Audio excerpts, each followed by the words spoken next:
Welcome to Guided by Third Wheel, the podcast. My name is Amber Ireland, and I'm here with my co-host, Jill Bucaro. Let's get started.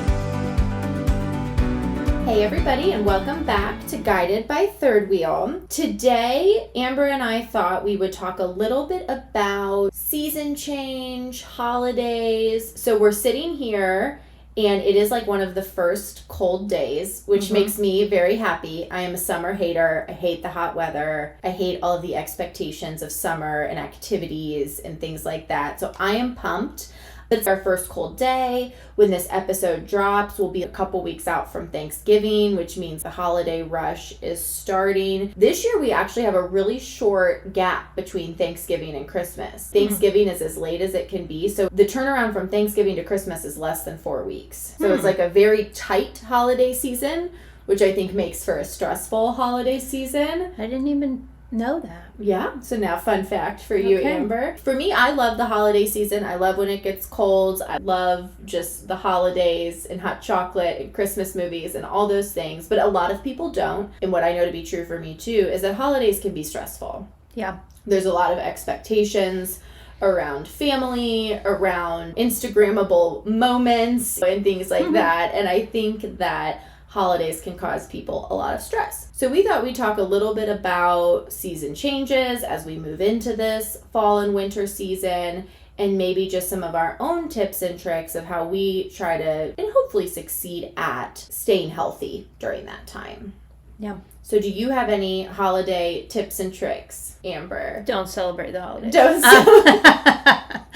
I've done a lot of things over the years to set really good boundaries around the holidays and just in general with family, with friends, with what I'm going to participate in for the holidays. I grew up in a household that was very church-going and evangelical Christian on my mom's side, and then my dad's side, not that, right? Sure.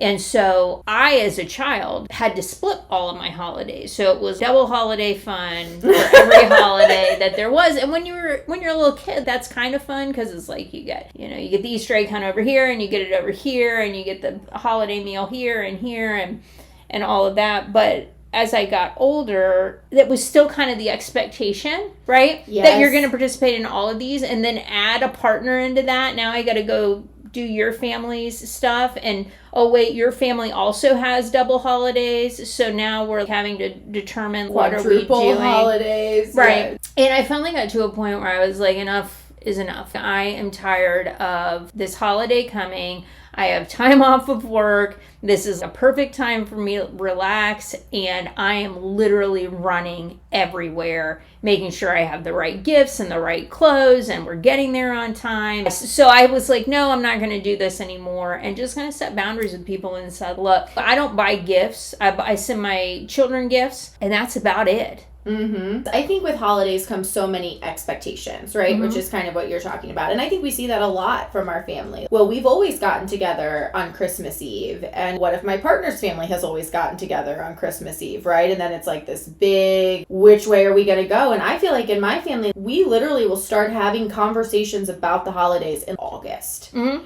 I feel like you have expectations there. And then there's also so many expectations around gift giving too. And I feel like, so I am a pretty good gift giver. And it's something that I'm proud of, but it's also something that when people know that you're a good gift giver, when people say to me, oh my gosh, Jill gives the best gifts, I put all this pressure on myself, right, to be a good gift giver. And I'm excited because my family, since we've been talking about the holidays, now for 100 years, we did decide we're not going to do gifts for adults this year. Oh, that's nice. It seems like it happens in a lot of families that people don't do that. But my family, we have been down for the gifts for all of my adulthood. And I am like giddy with excitement that we are not doing gifts for adults. But I think that's another thing. Am I going to get the right gift? What should I get? All of that kind of stuff. And then for me at work, too, when you manage a team, are we going to do a holiday party? Am I going to get the people that work for me gifts? Should I get my boss a gift? There's some people, which are like the people that I've always wanted to be, that they're always so organized, right? And they make like these really thoughtful, little handcrafted cards. And I've always wanted to be like that. And I'm just not my personality. But I stress myself the fuck out about gifts. No. I used to. No. I used to, but I don't anymore. So for my family, instead of doing gifts, we will just go out to dinner or something. Like we'll just do something. And not even on the holiday. We're going to go and have dinner after the new year or whatever the case may be. And that's been nice. I know at work, that used to be a thing too. Because, when you supervise or manage a large team of people, you feel kind of responsible. We make sure everybody gets some level of appreciation on the holidays sure, or some whatever. recognition. And I try to do that at work. Now what I do is I buy everyone crystals. So if you're on my team, you probably have a nice little collection going right now because I've purchased crystals every year for a few years for people. I generally come up with something like that where I'm just going to go out and get a lot of these. I'll get cards that all match and give them out. Not to be insincere or not personalizing gifts to people, but to just make sure that I'm recognizing everyone, and it's an easy way for me to do it. And I do put thought into it. I normally I'll put together a little letter with the crystal and I print it out and everyone gets the same one. But it's something that I can just say, okay, this is what I'm going to do for everyone instead of I got to come up with something for every single person that's different and all of that. I think that's a really good hack is batching the gifts because I do that too. So these last couple Christmases, I've supervised like 16 people in 2 teams. And what I've kind of done is I spend the same amount of money for everybody except for my leaders. I usually do a bit more for them, but yeah, I think batching gifts where it's still relevant and sweet and thoughtful, but yeah, they're all the same because you can't think of 16 different gifts. And I've done that for friends before too. Another hack that I have for holidays, but now I feel like I'm like getting people to be too extra because I'm such an extra person. But you can get like really good deals on Christmas stuff in January. So sometimes I'll go shopping after Christmas and in January, and they have cute little tags, that are for wine, something like with a weird little word, Christmas wine, something, right? And you could buy like a bunch of those tags for pennies, throw them on a bottle of wine and give that to a bunch of people. So I do think batching gifts is a really good hack. Something that I like to do as far as gift giving goes, because I do like to give gifts. I'm not going to, say that like I hate giving a gift. I like to give gifts under the pretense that I saw something and I thought of you and so I purchased it to give to you. Not because it's about to be Christmas in 3 days and I need to go out and just buy whatever. Right. I'm going to scour the internet or scour the mall and I'm going to buy whatever because I have to show up with a gift. That's the kind of gift giving that I don't like to do because it just feels very pressured and it feels like I'm trying to meet some type of weird expectation. And I know it's not genuine because I'm just kind of like, Right. I just need to get something in your hands. So what I like to do with gift giving is if I see something throughout the year, I'll collect things that I'm going to give. Like, and maybe I give it to somebody on their birthday. Maybe I give it to them on a weird holiday. I mean, just whatever. Because that to me feels more genuine, right? If I see something, and that's the same thing like buying things in January for Christmas. If it's January, February, March, and I see something and I'm like, oh wow, I really want to get this for my team, or I want to get this for, I just go ahead and get it, and then I just have stuff. I'm notorious for having tons of cards. I will see cards that I really like and I'll just buy them, and maybe not even for a specific person. And I just have all of these funny cards and weird cards and I just, keep them. And then when it's time, I pull them out and I look through and I'm like, oh, this is the right one. I love that. I do have a bin in my closet where I collect kind of the same thing. Because I do care packages at different points in the year for my little brother and my cousins and stuff. And yeah, I will have like cute fuzzy socks on sale in April. And so I definitely, same thing. And I think that does alleviate a lot of stress for me. Because usually, about the beginning of November, I kind of dump the bin out. I'm like, all right, what do I have here? And a lot of times, probably because my memory is so poor, I'll be like, oh my gosh, look at all this shit that I have to give people already. So I think that's a good hack as well, managing the gift giving, managing the expectations, and I think having the really thoughtful conversation with your family, especially if you're an adult, especially if there's starting to be kids in the family. Why are we all stressing ourselves the fuck out? Buying each other gifts. Well, and you're passing around the same $25, the same $50. Yes. I mean, because a lot of times it turns into maybe they're gifts, maybe they're gift cards. And next thing you know, I've given you your Olive Garden gift card and you've given me my Speedway gift card of $50. We're just trading it back and forth. And if I didn't have to spend $400 buying the 6 adults closest to me presents, no offense to them because I love them and they love me, but I think I could probably buy what I want. So now you have $400 worth of weird merchandise and gift cards that you don't even fucking want. You know what I mean? So if everybody just didn't buy and just bought for themselves, or I don't know, like spent it on groceries or something because everything's so expensive right now, I wish I would have done that sooner. But I think, that's the expectation piece of it. You don't want to upset your mom or your brother, right? Or your sister or your dad. Like, you don't want to disrupt that tradition piece, but really nobody's having a good time with it, right? It's causing everyone stress. It's costing everybody money that could be better spent towards other things. And quite frankly, my family we're lucky. We're in a place of privilege where if we want something, we just buy it. And I just think that it was a long time coming, and I'm very proud of us for finally being like, no more gift giving.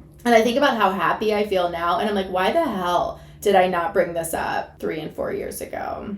So I think that's another thing to be thoughtful about. And also to understand there's a fun part about gift giving, but there's so many adopt-a-family programs. There's so many adopt-a-kid programs where you can still have that fun piece of buying, wrapping, giving, but it's not like, let me buy my mom another goddamn candle when she has a closet full of 30 of them. You know what I mean? Right, yeah. So that's the gift giving stuff.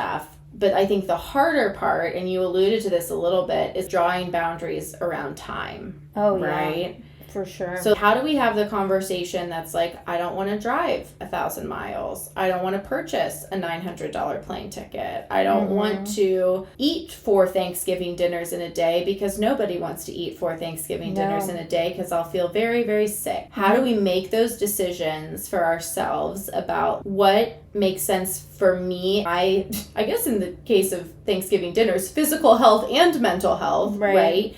But also lets me participate in a meaningful way with the people closest to me. Yeah. I just started doing things at home. It's a rare occasion that I am going to go to someone else's house on a holiday. And I don't even need everybody to come to me. I'm just going to do the holiday. I'm going to do it at my house, and I'm not going to come over and drive around on the holiday and get all this. We will schedule something later. Let's just get dinner the week before or the week after where things aren't so stressful. Because here's the thing. My entire family doesn't do this. I do this. Right. And they are okay with that because I've set the boundary. My mom is still cooking a giant Thanksgiving dinner for her husband and his family.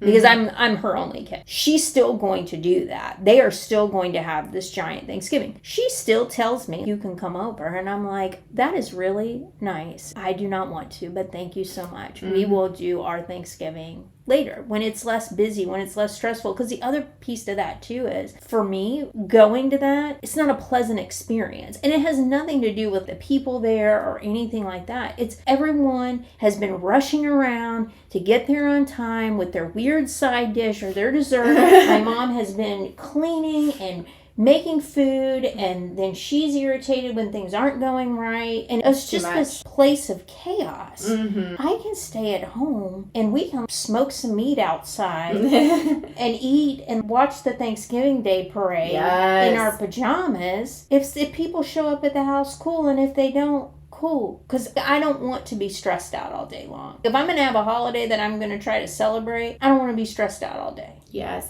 And I think what's key about that boundary is you're not trying to manage and control what's going to happen, right? You're not saying, Mom, listen, this is what I want to do, so this is what we're doing. It's this expectation, or this acknowledgement, rather, that everybody can do what they want to do, but here are the things that I am doing. Yeah. And it sounds like maybe you are, maybe you aren't, but like, here are the things that I am doing. I am open to people joining me. This is the day, this is the time, this is the activity. Let me know if you're interested. If not, I value time with you, and let's schedule something within the next couple of weeks.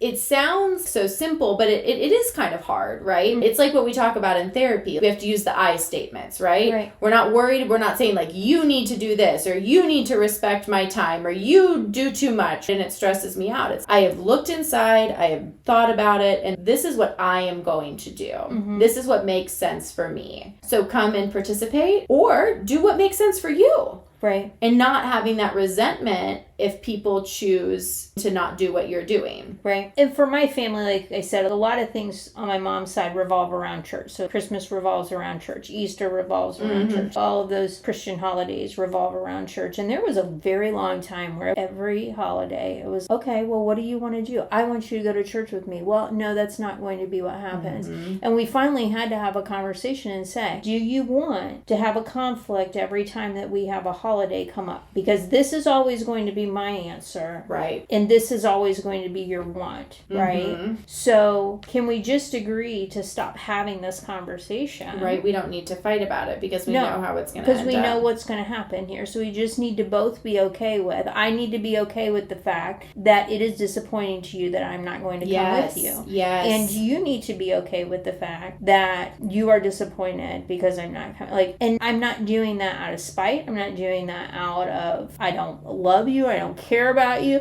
I'm doing that because that's what's good for me. And I can respect that what's good for you is you want that, right? But it's not good for me to be there. And I think that's a huge piece of it is we have to be okay with disappointing people.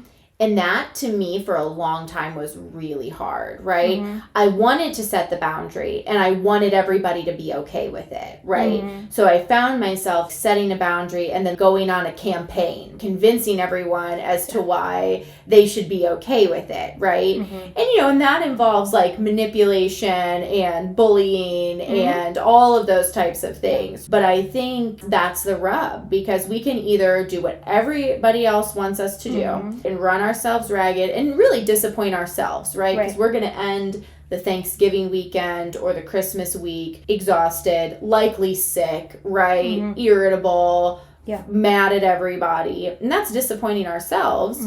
Or we have to be okay with disappointing other people, because our family, our moms, dads, siblings, cousins, grandparents, they are allowed to be disappointed that we are saying, hey, we're not coming this year, or we're only coming for this amount of time, right? They are allowed to have that feeling. Right. And I think for so long, I was, no. I want to have my cake and eat it too, right? I want to have my boundary, and I want everyone to co-sign it and be okay with it and celebrate it. Yeah. And that's just not realistic. Well, you're taking responsibility for their disappointment. Exactly. And that's the difference. I have to take responsibility for my own feelings. I don't really have to take responsibility for yours if I'm setting a boundary. That is your feeling to navigate and figure out why, not my actions against you, but just my actions in general are creating such a discomfort for you. Right. At this point in time. And that's yours to navigate. And I can't be the one to fix that. I can't be the one to navigate that for you. Exactly. And I think conversely, there are times in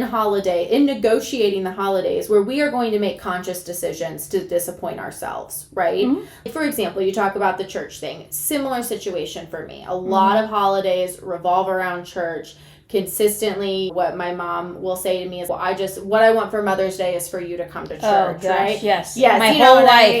That's all I want. All I want for everything in the world. My birthday, Mother's Day, Easter, Christmas. Church. And I would say I have some church hurt. I have some church trauma. I don't like being there for a myriad of reasons.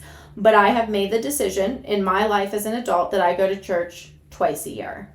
I go to church on Christmas Eve with my mom, and I go on Mother's Day. I don't do Easter. I don't do any other holidays, right? I don't do it.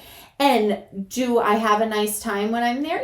Sometimes it's better than other times, right? Sometimes the music is all right. I don't know. It's fine. But I'm making a conscious decision that I'm going to be a little bit uncomfortable. I'm going to be a little bit triggered. But it's a choice that I've made. And to me, it helps with the negotiation. And I think that happens with some people too. Sometimes you got to pay the piper, right? And you got to bite the bullet, and you got to do something that you don't necessarily want to do. A lot of times with these decisions, we're either disappointing somebody else or we're disappointing ourselves. And I think most of the time there's a healthy balance between the two. Hopefully you're disappointing people more often than you're disappointing yourself. But sometimes it's just not possible, right? Sometimes the shit that will come with standing firm, I'm not going to do one damn thing I don't want to do. Sometimes you're creating a shitstorm that'll be way more painful to navigate than just going to the dinner for an hour or something like that. So I think that's the other negotiation piece of what can I manage here. I also think, as you were talking about disappointing others and disappointing yourself. In my life, I feel like I'm closer to a point where I don't choose to disappoint myself anymore. And I don't think that I am often disappointing other people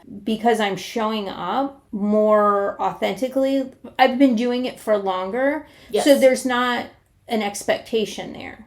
There's no expectation anymore that maybe Amber will do this. Yes. Because I've stood so firm in not disappointing myself for so long that people just don't expect, they don't ask things that they know are going to be outside of what I would do because they know that the answer is no. And I don't think they're disappointed by that. They just know it. No, I agree. And I think we've talked about this on the podcast before. When we stand firm, choose not to disappoint ourselves, draw strong boundaries, are clear, right? Because I think that's another thing, is that when you're new into the boundary game, you can be very, well, we'll just see what happens. Maybe we'll come, because you're avoiding that conflict. Right. But if you are consistent and you are clear in the boundaries you are setting over time, you also give permission for other people to begin to set those boundaries as well. I've had that happen for sure, more in the work sense, where sometimes, I'll have people that work with me or work for me set a boundary with their time, or no, I'm not going to flex my schedule that way, or this is what I'm doing. And it'll kind of rub me weird, right? And then it's like, oh no, this is what I've been modeling for them. This is what I have been trying to do.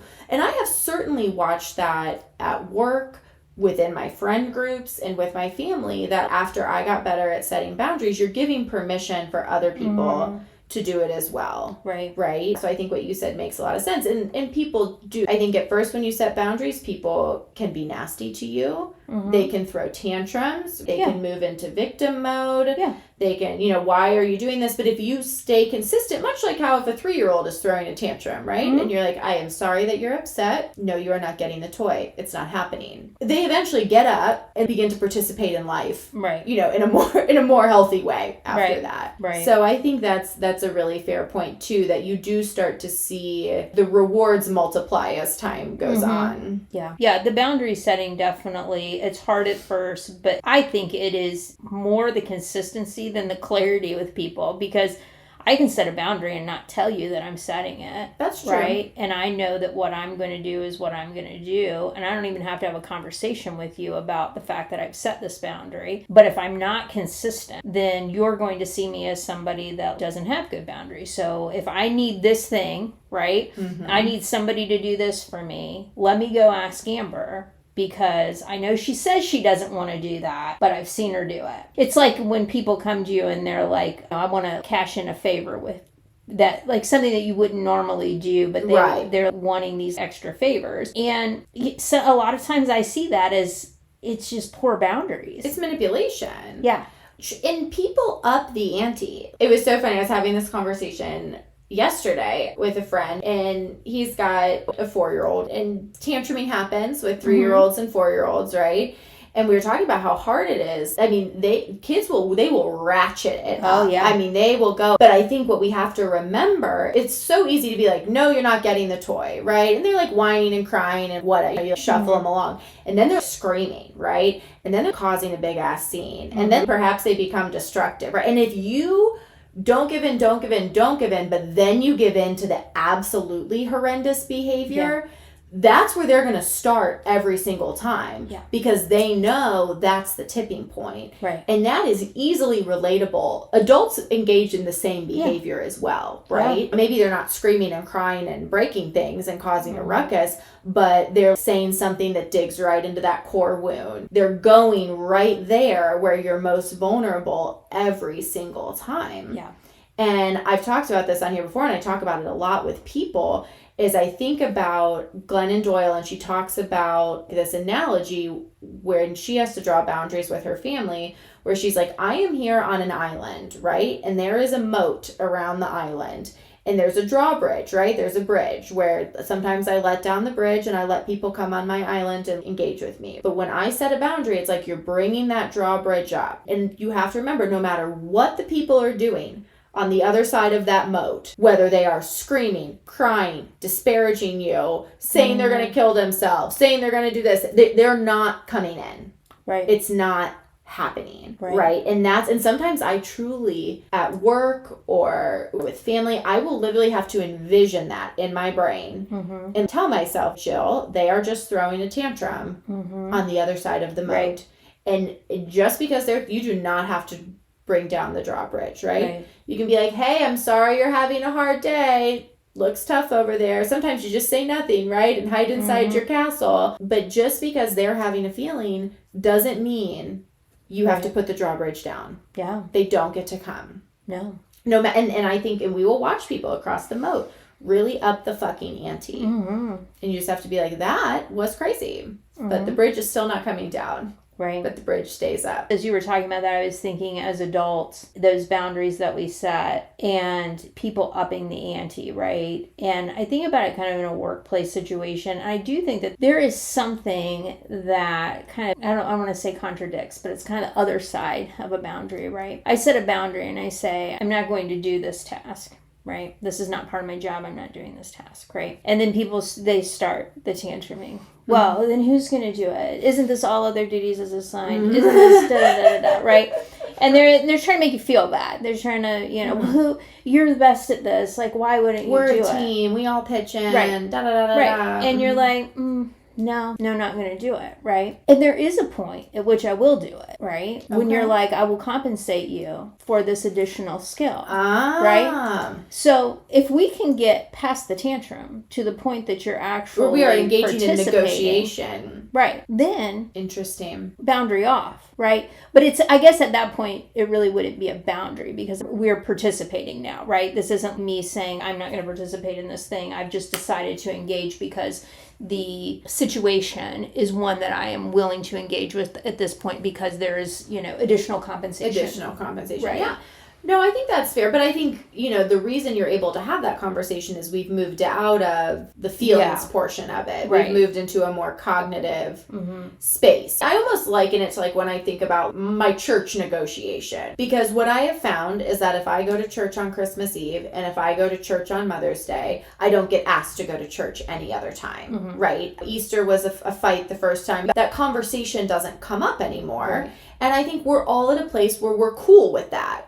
I imagine my parents might wish I would come more. And sometimes do I feel like a little guilty or a little sad? Sure. But overall, I think there's peace there because we've moved past the feelings and we're like, here is a solution that everybody can live with. Right. Right. And like you said, because it comes with, there is some reward to it. Right. Yeah.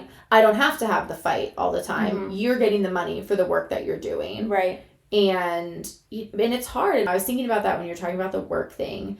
Is I've seen that happen and play out at my job a lot in the last year or two. I'm proud of people where people have said, listen, I'm tired of doing more than I get credit for. I'm tired of always covering for people. And sometimes you make a conscious choice to stop that. And sometimes there is major fallout from it. And it's always been hard for me when I've had to draw a boundary. And because of that, the people that I supervise, that I've always kind of mentored or looked out for, they begin to suffer a bit from it. That's a really hard place. And I imagine people might feel that way, like about their kids, right?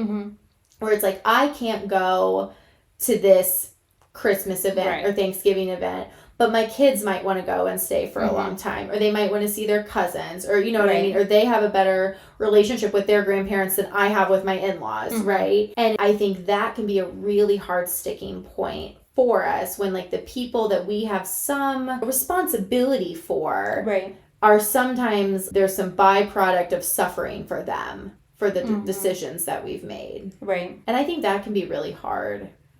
For people as well. And I know it has been hard for me in work where I've swallowed shit that I would not have swallowed because I knew it would also adversely affect other people. Yeah. It's hard. Just as we were talking about the boundaries and getting to a place of maybe that negotiation where we're no longer having, the tantruming, but we're negotiating, and whether that's negotiating with ourselves internally to say, what do I need to do? What can I really do? Yeah. Or you're negotiating with somebody else. And I think about it in terms of relationships too, because we do get to that place in relationships where sometimes where we've got someone who we've set a boundary with and they're tantruming and they're throwing the fit and they're whatever. And then they get to a place where they're like, okay, maybe they have some inner work that they've done. They have some realization that has happened for them. And they're like, wait a minute. If I want this relationship, I'm going to have to show up a little bit different. Yes. Right? Yes. I'm going to have to set my own boundaries. I'm going to have to negotiate this differently. And then we may get to that point where we can say, okay, I can put the drawbridge down now because you're safe. Right. And I trust that we can at least have a conversation about this. I think that's true. And I think too, we show people how to treat us. If you have somebody who's tantruming, it's like the same with a kid. Somebody's tantruming, they're yelling, they're saying horrible things to you, and you're just not engaging. Mm-hmm. You're not putting the drawbridge down, right? Then hopefully at some point, and not everybody gets to this point, but hopefully at some point, most people will say, oh, I can't come at them this way. I can't say hateful things. I can't dig around in that core wound that I know will make them respond, right? I can't do this. I am going to have to try a different way of communicating. If I want to do this. If I want to engage with them. Right. And then if you are able to hold firm, then you've showed someone, when you behave this way, I'll engage with you. Like, I truly think about a toddler. I've had the conversations before and been like, hey, when you're ready to tell me why you're upset, I'm right here. Mm-hmm. If you need to scream and cry and yell for now, carry on. But when and if you're ready to engage in a conversation with me, I'm right here, right? When and if you're ready to put your shoes on and walk out the door, the door is open. We're all ready. And if you're able to maintain that, then you can model in a way for the people in your life. This is how I can engage with you. Right. You made the statement around showing people how to treat you. And I want to unpack that a little bit, because I think that when we show up authentically, we show up in our boundaries, we show up the way that we want to be treated in the world. We do show people, this is what I'm down for and this is what I'm not, right? Mm-hmm. Also, it is not your job to stick around in a shit situation to show people how to treat you. It is not my job to teach other people how to treat me. Absolutely They not. will learn that by what I will participate in. But I am not the teacher for them to fix them. I'm not the beacon that's going to stand here and be like, let me teach you. And I think sometimes people get that twisted, because that's said a lot, right? You teach people how to treat you. Sure. But that doesn't mean stick around with somebody who's treating you like shit, and you need to treat yourself better in order to get them to treat you better. That's not the purpose. You treat yourself better because you deserve that and you're the only person you've got. Right. Not because you are trying to teach someone else how to treat you. Like, who the fuck cares? You don't want to treat me good? Peace out. Like, well, and I think you leaving and not participating is going to show them, oh, I can't treat this person this way, because they're fucking gone. Right. And they're going to stay gone. Yeah. Hopefully. But I think some people are, well, if I just leave, then it'll teach them and they'll come back. You're waiting on the back end. So here's the thing, and this is something my cousin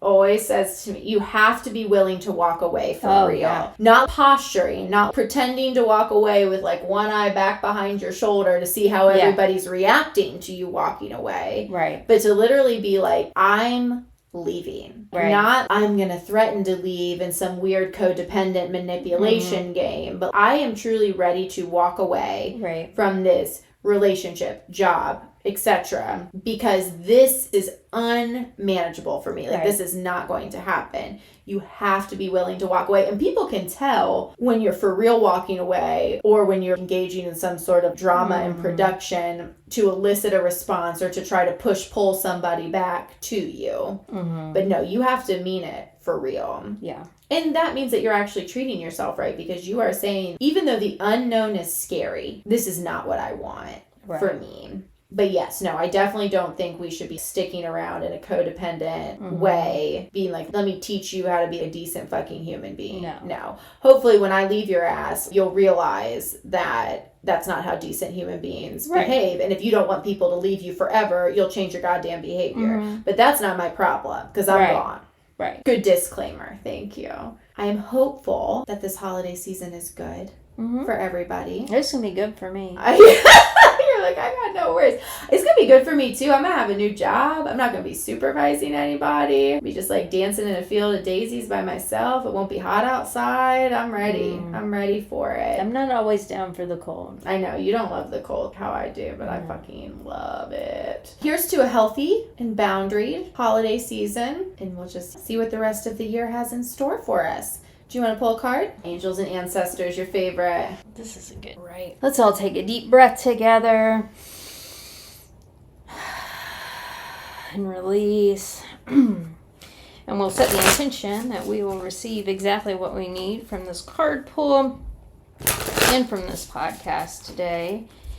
Maybe some insight around setting good boundaries with other people, some insight on how we want our holidays to go and how we are going to make that happen for ourselves instead of allowing other people to pull us around all holiday season until we're exhausted and bloated and sad that we mad and resentful. I think that's one thing we didn't talk about is take a minute to just think about what makes sense for me this year. Right. What do I want to prioritize for my holiday experience? Yeah. And then set your boundaries from there. What did we pull? We pulled the Earth Mother to feel loved and comforted. And the Earth Mother is actually this woman who's pregnant, but her belly is the earth. We're talking about this. We're talking about our boundaries and those things to make sure that we are prioritizing ourselves to feel loved and comforted during this holiday season, and that we are making sure that we are prioritizing our own comfort and we're not letting go of the love that we have for ourselves and the comfort that we want to provide to ourselves in order to fit into somebody else's narrative of what the holiday should be.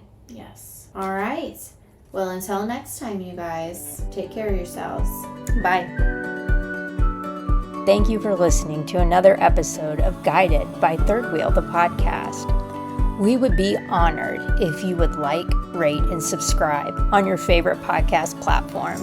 Until next time, be well.